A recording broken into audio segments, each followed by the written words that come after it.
Picture this. You've just spent months sailing across an entire ocean, desperate to finally reunite with your family. But when you step off the boat, they are completely gone. And so is everyone else. The date is August 18th, 1590. English Governor John White has finally made it back to the Roanoke settlement after 3 agonizing years away. He's rushing up the beach, looking for his daughter, his newborn granddaughter, and the over 100 colonists he left behind. But as he reaches the settlement, his heart absolutely drops. The buildings are there, sure, but there isn't a single soul in sight. It's a complete, utter ghost town. Today, we're unpacking America's oldest, most chilling cold case. Now, the sheer eeriness of this crime scene cannot be overstated. There were no bodies anywhere, no blood, absolutely zero signs of a struggle or a raid. Instead, heavy ironwork and books were just left scattered around in the dirt. And the houses, they hadn't been burned down or smashed to pieces. They had been carefully and deliberately dismantled. The timber was just gone. It didn't look like a panic. It looked like a highly organized move. But the most haunting detail of all was the only real clue left behind. Carved right into a heavily weathered palisade post was a single, deeply cryptic word, CROATOAN. We really have to pause here and wrap our heads around the terrifying scale of this. We're talking about 115 human beings literally swallowed by the American wilderness. Men, women, and little kids. Among them was Virginia Dare, John White's own granddaughter, and notoriously the very first English child born in the Americas. Even today, with all our modern tracking, a mass disappearance of that size is totally unthinkable. But back in 1590, stranded on the edge of a vast, unmapped, unforgiving continent, that is pure nightmare fuel. So how does that even happen? Well, here is the absolutely crucial twist. Before John White sailed away 3 years earlier, they actually set up an emergency protocol. If the colonists were under attack or forced to flee for their lives, they were strictly instructed to carve a Maltese cross into a tree as a distress signal. When White found that abandoned camp, he frantically searched that CROATOAN post. He searched all the surrounding trees. There was no cross anywhere. Which means this wasn't a panicked, bloody escape. It was planned out. But if it was planned, where on earth did they go? Now you might be thinking, what kind of governor, or grandfather for that matter, just abandons his family for 3 whole years? The crazy truth is, he didn't have a choice. When White sailed back to England in 1587 to grab desperately needed supplies, he sailed straight into a massive geopolitical nightmare. England had gone to war with Spain. Queen Elizabeth I literally commandeered every single available ship to fight off the legendary Spanish Armada. White was completely trapped. For 3 agonizing years, he was totally powerless, just staring across the Atlantic, before he could finally scrape together a ship to go back for his family. For centuries after that, this mystery was completely frozen. Nothing. Then in 1937, what looked like a massive breakthrough happened. A tourist walking near a river stumbled on a heavy stone covered in carved Elizabethan English. It was a message, and it was signed by Eleanor Dare, John White's daughter. And it was horrific. It claimed her husband and her daughter Virginia were dead, that the survivors were enduring, quote, only misery and war, and that over half the colony had been violently slaughtered.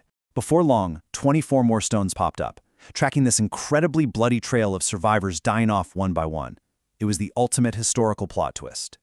But just as historians started furiously rewriting the textbooks, investigators completely pulled the rug out. They looked closer and realized the guy who found the first stones had a long, shady history of fraud. The carvings used historical terms that didn't even exist back then, and the weathering on the rocks, totally faked. By 1941, the famous Dare stones were exposed as a massive, elaborate hoax orchestrated by a convicted stonecutter. Honestly, it proved a pretty dark truth about human psychology. We are so desperate for an answer, we would literally rather accept a fake tragedy than live with the terrifying reality of the unknown. So, stripping away the hoaxes, where does that leave us today? Well, modern researchers are basically left desperately trying to prove one of 4 main theories. Number 1, assimilation. They just peacefully merged with the friendly local CROATOAN tribe. Number 2, massacre. Wiped off the map by hostile local forces. Number 3, disease and dispersal. They got sick, starved, and just scattered in small groups into the woods. Or number 4, capture and enslavement, where their identities are completely and forcibly erased. Now, all of these make perfect sense on paper, but proving them in the dirt, that's a totally different story.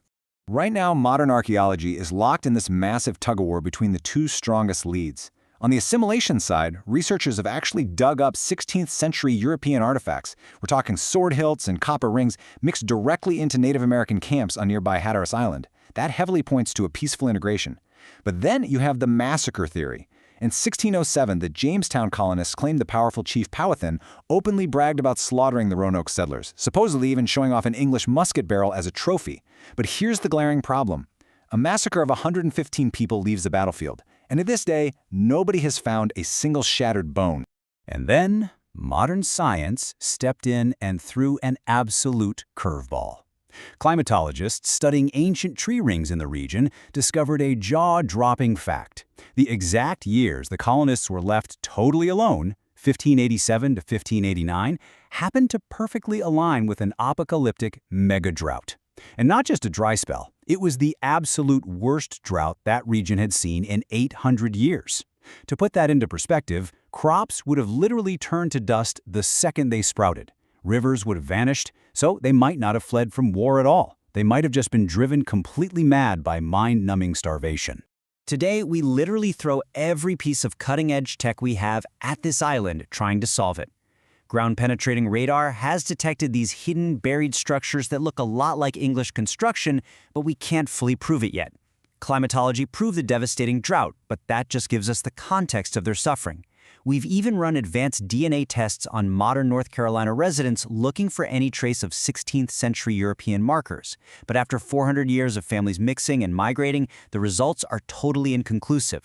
It's like science is handing us all these incredible, fascinating puzzle pieces, but the box doesn't have a picture on the front.